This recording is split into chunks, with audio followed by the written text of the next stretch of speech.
Capricorn वालों के लिए इस वीक में जो ख़ास बात ये है कि जो बार बार बात हो रही थी दुआओं की, तो इस वीक में आपको वालदा की दुआएं जो है ना वो लगती हुई महसूस हो रही हैं।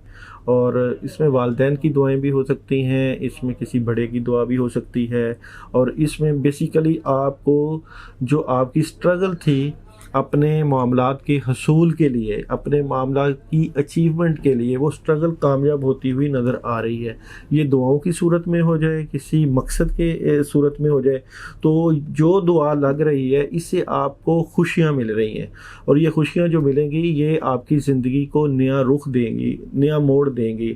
और ये कोई पैगाम है, आपको खुशियों का पैगाम आ रहा है। जो आपने काफ़ी अर्सा मुश्किल वक़्त गुजारा है, जो एजुकेशन से मुतल्लक लोग थे, उनकी जिनकी एजुकेशन रुकी हुई थी उनके लिए आसानियाँ हो रही हैं। जिनकी मैरिज लाइफ के इशू थे उनके मैरिज लाइफ के इशू हल होते हुए नज़र आ रहे हैं। जिनके कारोबार के इश्यूज थे वो भी हल होते हुए नज़र आ रहे हैं।